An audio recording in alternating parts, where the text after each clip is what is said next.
Hello friends, this is Sandeep from Denims and Jeans.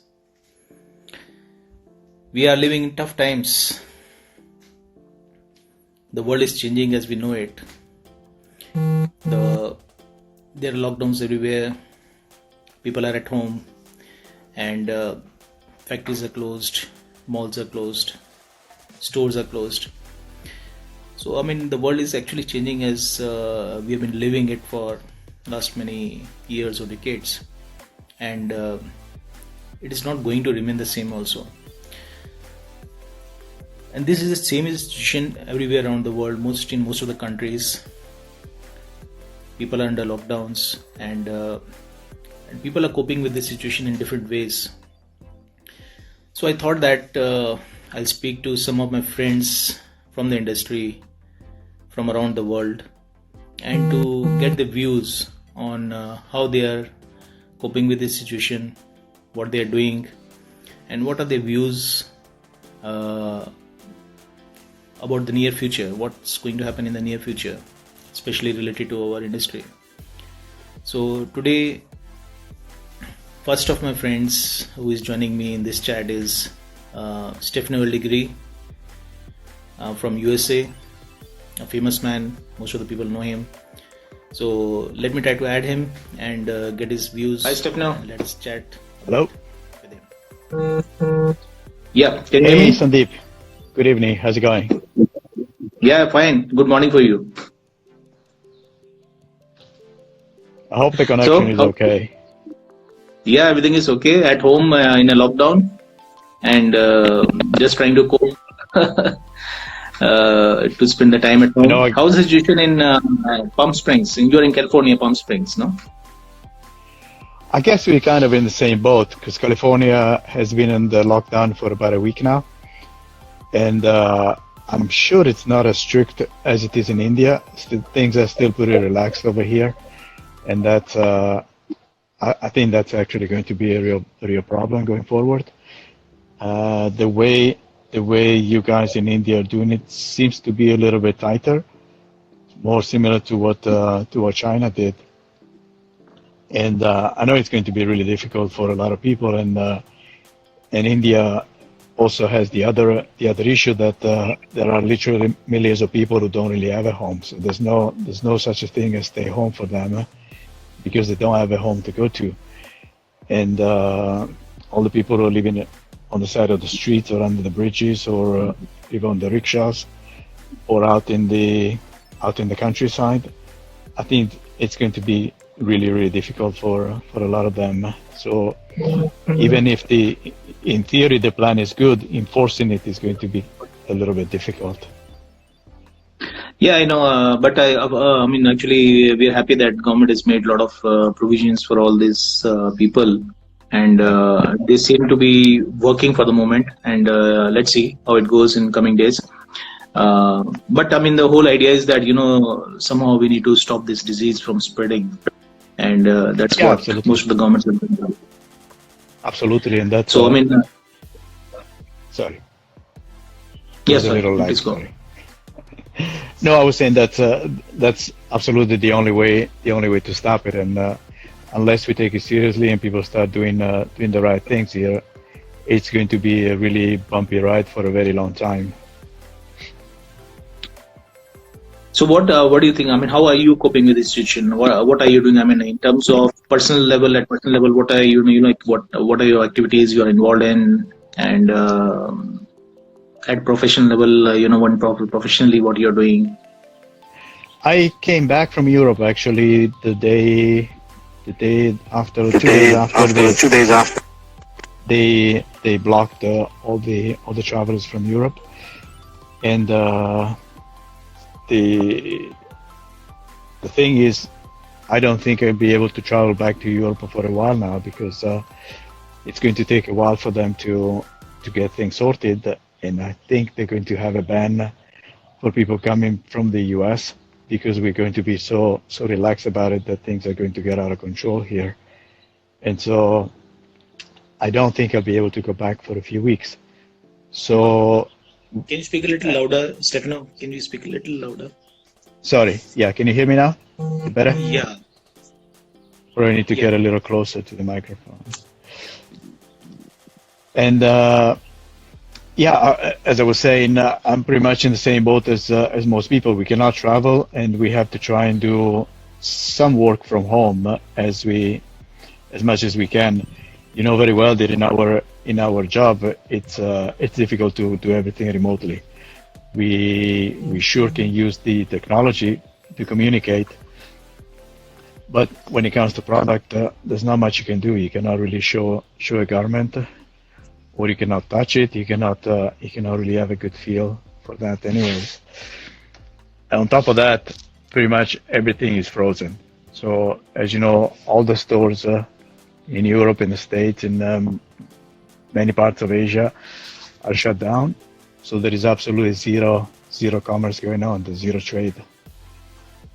So how about US? Even US, I think, I believe all the stores are closed, most of the stores.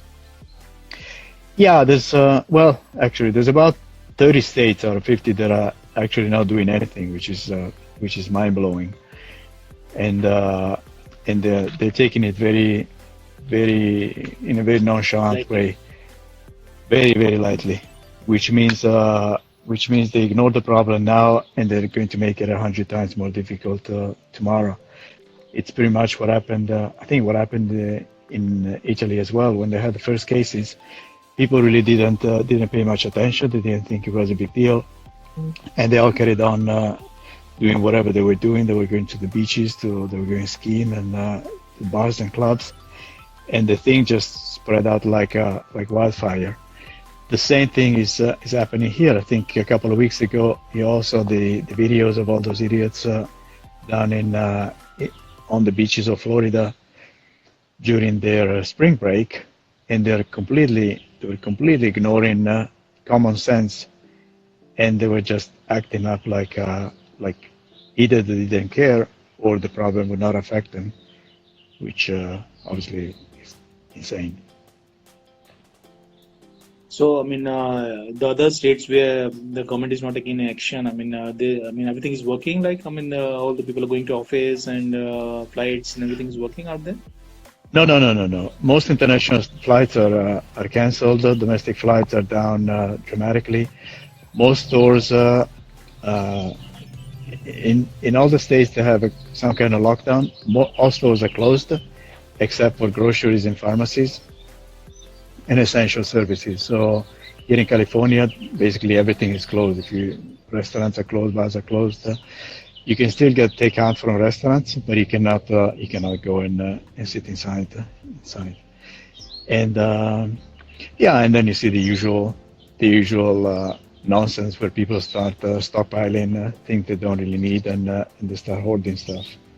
But that's what happens every time you have a little bit of a panic going on. So, of course, it's a wild guess, how much time nobody knows actually how much time it will take situation to come back to normal. 1 month, 2 months. Nobody knows, I believe. Well, if you look at what happened in other places, in China, it took about 2.5 months of lockdown for them to pretty much eradicate it. Now they have to be careful that people traveling into the country are not bringing it back in and start it again. But as far as the domestic spread is concerned, I think it's pretty much under control. Most factories have gone back to work, and the stores are reopening. So life is slowly going back to normal. Other countries, I think if you look at Italy and Spain and other places in Europe, I think they're reaching the peak of the spread, and so things will probably start to get better over the next few weeks. Other parts of the world, like where we live, where you live, and where I live, are going to take much longer because we've only just started. So here, I expect, I'm afraid that we're going to see the same situation as in Italy or Spain within the next couple of weeks. It's going to be real bad real soon. And then once I heard it that peaks, Italy's now peaking. Italy is now almost peaking. So probably we'll see reductions in Italy now from next week, probably. In Italy, yes. Here, we're not even close. Here, I think we're just seeing the beginning of it. In New York, it's faster because, of course, it's a much more densely populated place, and there's a lot of people traveling from all over the place. The rest of the country is going to take a little bit longer. California is speeding up too, not as fast as New York, but it's going to get up there. And so, yeah, it's not going to be pretty for a few weeks now. Before we go back really to normal, well, obviously your guess is as good as mine, but I think we're looking at months, not weeks. So, I mean, talking about our industry, what do you think really is going to happen? Because I believe everybody is taking a big hit, whether it is stores, whether it is supply chain, the factories, the fabric mills. Everyone is taking a big hit, and it's it's a catastrophe actually out there because you said it. All the stores are closed. The retailers are not selling anything, of course. They started canceling all the orders because, well, we can say it's a horrible thing, but we also need to consider that there's no point getting goods if you're not going to sell them. If you don't have a place to store them, you're not going to send them to the stores. You know you're not going to sell them. Now for denim, one could argue there is no such a seasonal product, so you could say, yeah, if I don't sell it now, I can sell it in 1 month, 2 months from now. It'll still be okay. It's not a perishable good. It doesn't really go out of fashion so fast. But at the same time, if there are no people working, if no warehouses working, then how do you even take the goods in? And all the retailers, especially in Europe, they still have to pay all their employees. It's not like here where they just fire everybody overnight, and then they will possibly rehire them when things reopen. So they're all carrying huge costs right now, huge overheads. Even without working, they still have to pay rents, they still have to pay utilities and everything. Now, we just read this morning that Primark is refusing to pay millions and millions of dollars of rent, Yep. and I think that's just the tip of the iceberg. A few more will follow. You can imagine when all the big retailers stop paying rent in those big malls.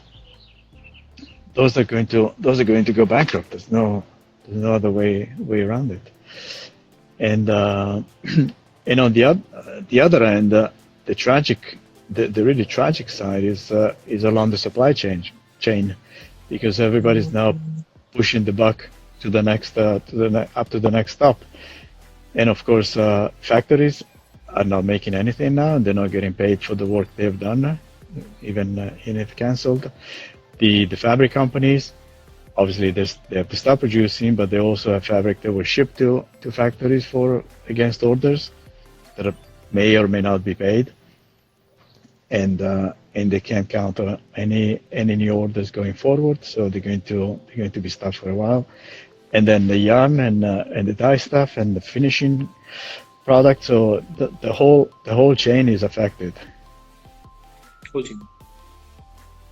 which is tragic. So, I mean, it's really tragic. I mean, even if we say, let's say, I mean, just for our satisfaction purpose, let's say in 2 months everything is this thing is controlled. The disease is controlled. Everything comes back to normal. I mean, in terms of and people are out again. Do you think there will be some changes in the way people will do the shoppings? Or their habits will change? Well, that's a really good question, because I've been thinking about that myself. On one hand, there's going to be possibly an issue with the availability of goods, because if you stop everything, it's not like you can turn the switch on and things start flowing into your stores right away. Especially with production being done so far from the markets, it takes time. It takes time for fabric mills to restart, and then they'll have to ship the fabrics to factories. Factories have to make the goods, and then you have to either ship them or fly them. Even if you fly them, you're looking at several weeks of gap between when reopen and when goods can start flowing in again. There might be a temporary advantage for the factories that are closer to the market. So for the U.S., I think you will see Mexican factories and South American factories very, very busy. For Europe, you're going to probably see Turkey, unless they hit very badly too, and maybe parts of Eastern Europe and North Africa. Those could have a temporary advantage, but of course, if they don't have fabric, then there's no advantage. There's nothing you can really do. On the other hand, for people going to stores, that's going to be interesting because we're going to have people who will come out of weeks or months of not being able to shop, and there could be two different reactions. One is that people will get used to it and we say, well, maybe I don't need to buy all the stuff. I don't need to go to the stores every other day and pick up something that I don't really need, that I'm going to wear a couple of times. And maybe I have different priorities now in life, and I realize there are other things that are more important.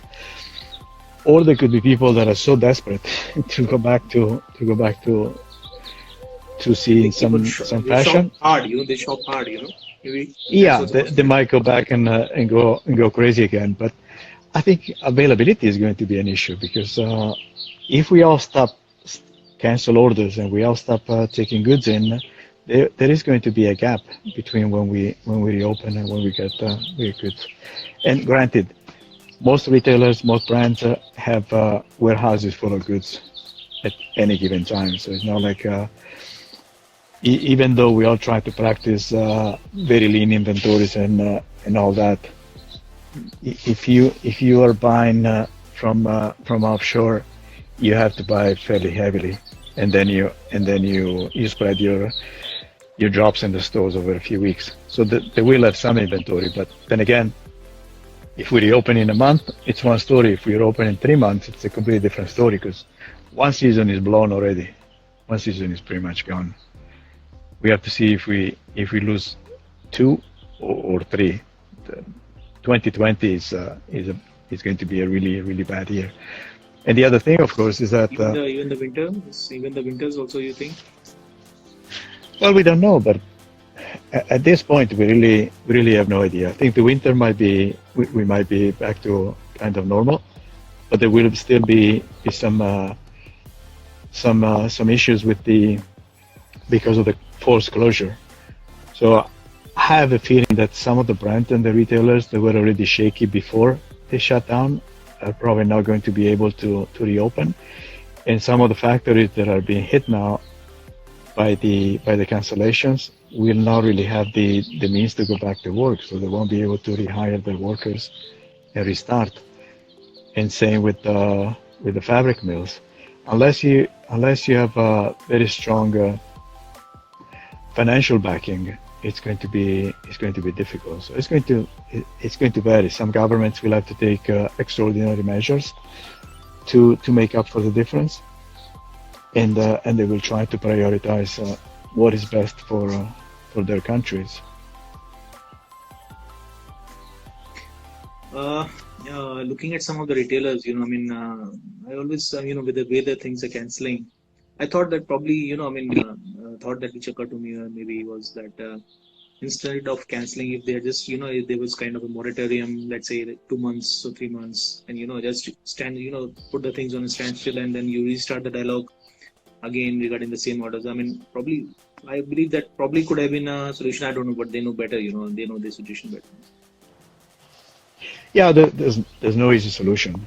What is going to be interesting is to see how committed they will still be to the whole sustainability and ethical principle all these companies are.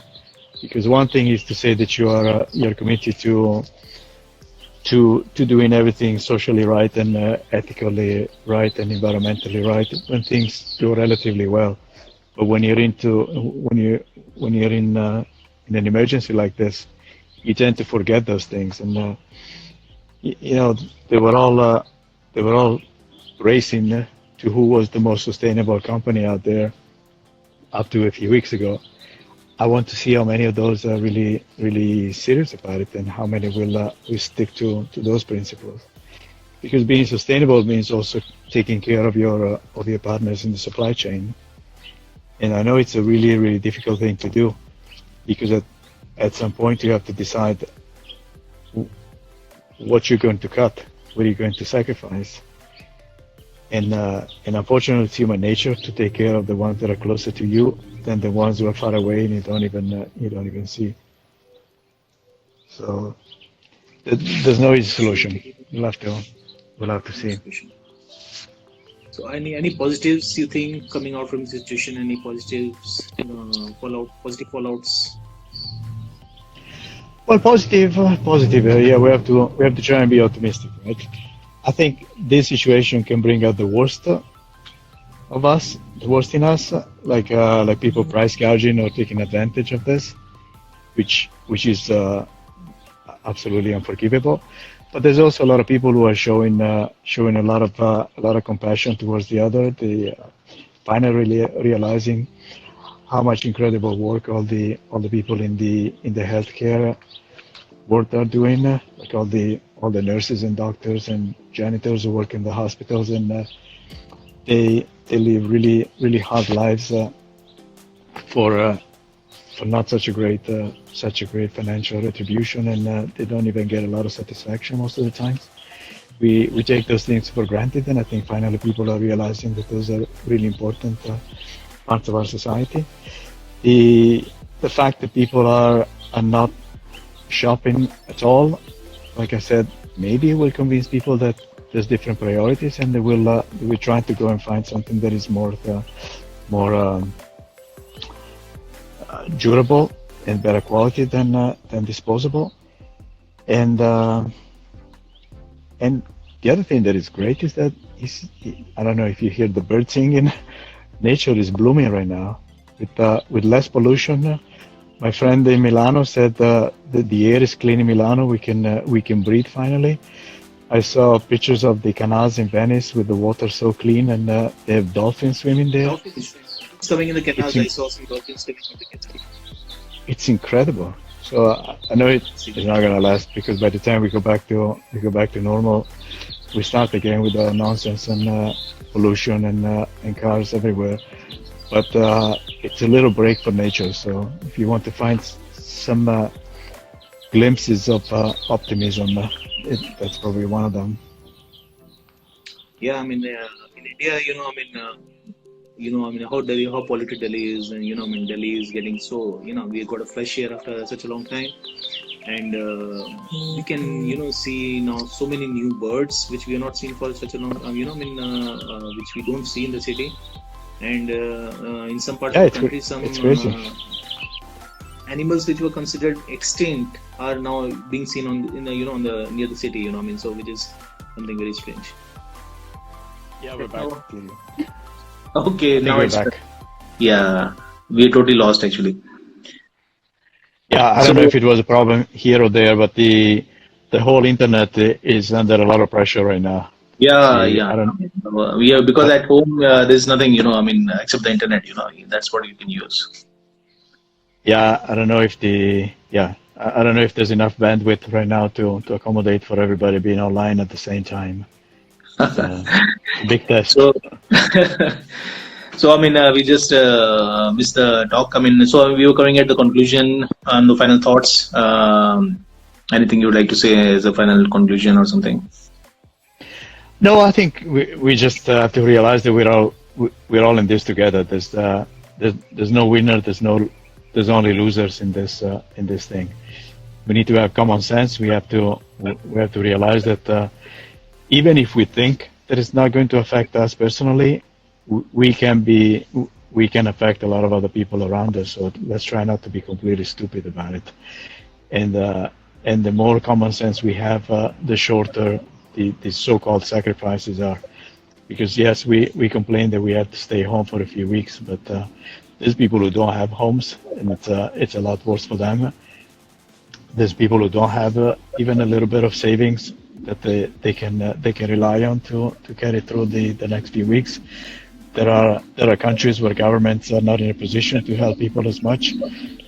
as others. So we need to be aware of what's going on with other people. It's this is a time where we need to absolutely have compassion for one another, and Yeah, that's yeah. and things will get better. This is not the end of the world. This is not a nuclear war where people will die by the millions. It will have consequences for generations. It's bad. It's the most serious thing that you or I or other people have seen in our lifetime. It's now going to be the last one. That's the one thing that we also need to keep in mind. We need to be ready for the next one.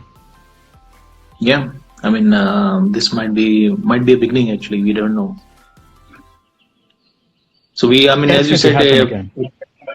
yeah, I mean, and I think the one thing I think what all of us probably can take from this is that it's time to stick together, and as you said, and as far as possible, support each other, and uh, and once the better times comes, I mean, it will give us very good results, if we stay together.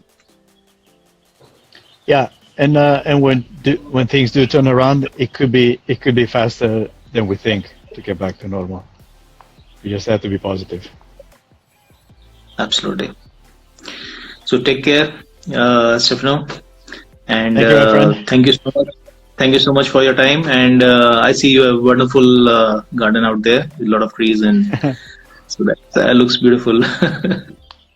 Thank you. Thank you. Nature is really happy right now. Nature is really happy. I can tell you that. I mean, that we can see that everywhere. Everywhere. Yeah, yeah. Okay, my friend. Okay. You have a good night, Thank you. and Thank we'll you. talk soon. Take care. All the best. All the best to all. Bye bye. Bye, guys. Thank you. Be careful out Bye there. bye.